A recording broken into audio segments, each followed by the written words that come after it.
It appears that President Trump might be able to benefit from the stimulus bill after all.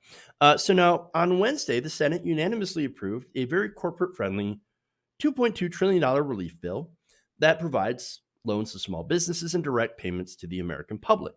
They voted 96 to nothing to approve the legislation. And then on Friday, that same legislation, without any changes, really passed through the House.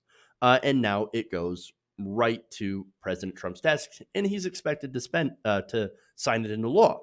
And so, one of the reasons he's going to sign it into law is because there are some loopholes in this, which might allow him and his businesses to claim some of that money. And by the way, there is a $500 billion slush fund inside of this proposal, or I'm sorry, inside of this legislation, this bailout package, which can be leveraged into trillions of dollars in loans to corporations. So let me give you some of the details. Now, the bill includes $290 billion in direct payments to most Americans. That's what we get. $260 billion for expanded unemployment insurance, and then $500 billion in loans for airlines and large corporations, $367 billion for small business loans, $100 billion for hospitals, and $150 billion for state and local governments. So now, Senate Democrats, they were pretty happy about this bill because they said, "Hey, look, we made sure that Donald Trump could not benefit directly from this piece of legislation. We stopped him from doing that. We stopped government officials and their families. You don't get any of that corporate bailout fund." But unfortunately, you always have to look at the fine print.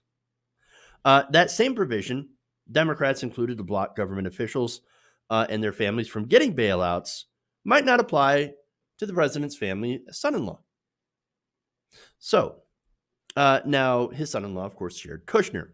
Jared Kushner is a property owner. Now, let me go to the New York Times for a report here. Now, the provision used to block the president from benefiting from corporate bailouts only applies to individuals who directly or indirectly control 20% or more of a company.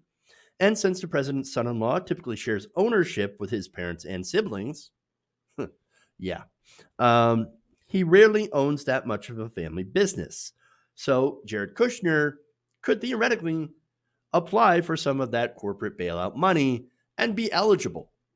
Hey, man, I own less than 20% stake. So I own 17% stake in a company, and I really need a bailout. So come on, let's go. Now it gets worse. Tucked away in the fine print was also a provision that would allow a company with multiple hotels to qualify as a small business, even if it has more than 500 employees. So now, normally, if you're a small business, you're supposed to have under 500 employees. But these hotel chains, of course, apparently are exempted from that. Oh, what a lucky break. Hotel chains. Wow. Okay. So now the provision does exclude large brands like Marriott and Hilton.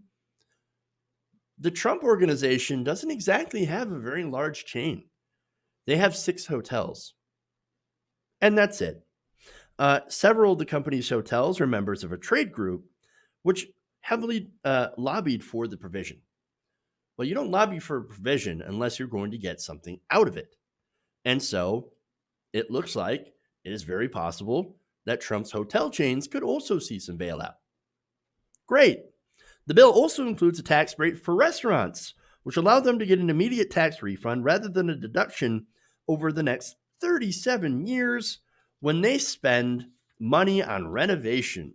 So now is the time to renovate because then you'll get an immediate tax refund instead of having to draw it out over 37 years. Now, the Trump organization owns a number of restaurants at its properties. Again, what another lucky break. All right, more here. Those provisions together could allow Trump companies to get tax breaks and loans for small businesses that would be forgiven. So basically free money from the taxpayer if they continue to pay off employees. Now, lucky for us, I guess, several of the president's hotels have already laid off hundreds of employees, so they would not be eligible for this. But if you haven't, well, there you go. But wait, there's more. Yes, I know, more fine print stuff. Now, fine print measures added to the bill after lobbyists flooded the Senate and White House with requests. And we all know, of course, what is behind that request. We give you money and you do whatever we want, and you can use that money for your reelection. Great. Now, one of the requests, right, that was granted was a $17 billion bailout for Boeing. Now, remember Boeing, right? They're like, oh my God, we're hurting so bad because of this situation, because of everything that's going on. We need a bailout. We need it so bad, please. So they went to the White House and Congress with hat in hand, right? So now, first, Congress was like, okay, well, here's the thing. We'll help you out, but the White House says we want an equity stake, the government, right, in Boeing's operation. Boeing CEO is like, oh, you want an equity stake? Piss off. We don't need your money. Well, then why'd you come begging for us to us in the beginning? Well, apparently that wasn't the end of it, because now Boeing's lobbyists pushed successfully for a provision to give them $17 billion in bailouts. That is how it works. Gross. Now, members of both parties, and it's not just Republicans, you have Democrats also and their special interests, including provisions that help banks, for-profit colleges, the John F. Kennedy Center for the Performing Arts in Washington, that's very specific, the Smithsonian, the National Endowment of the Arts, and the National Endowments for the Humanities. So you've got lobbyist special interests flooding this from both sides of the aisle. And again, compare all those billions of dollars going to other places to what the American people get. And so, look, at a time of crisis, once again, we have seen corporations feeding at the trough of government handouts because the government is corrupt.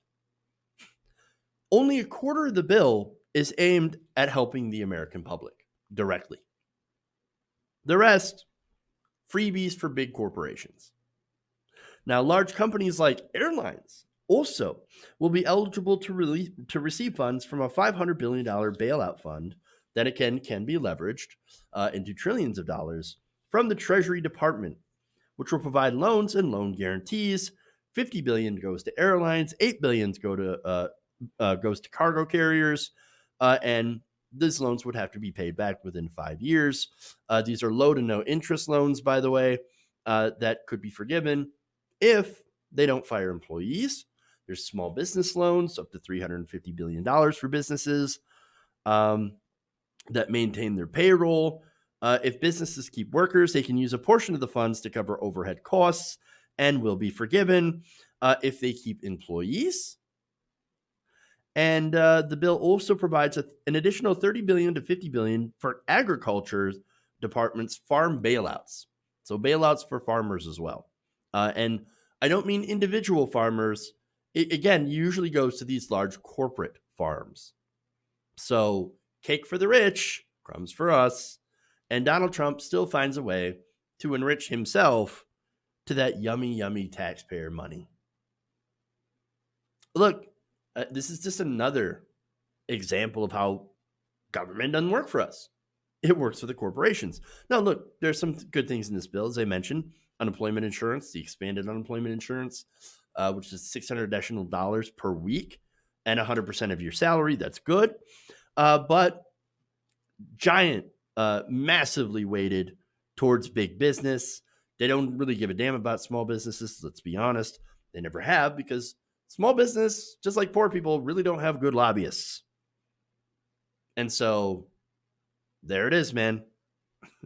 Our Congress showing once again that they are bought and using a crisis to enrich the donors. But at this point, of course, what do you expect? I hope that when this is all over, the people will do everything that we can to get the money and the corruption out. Hey guys, hopefully you enjoyed that free video. Now I'm going to have to ask you a favor.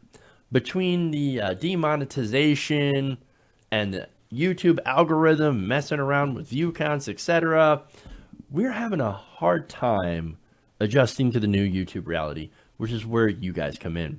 See, we have a Patreon, patreon.com/TYTNation, set up to help us rely on you guys, the viewers, instead of big corporate ads.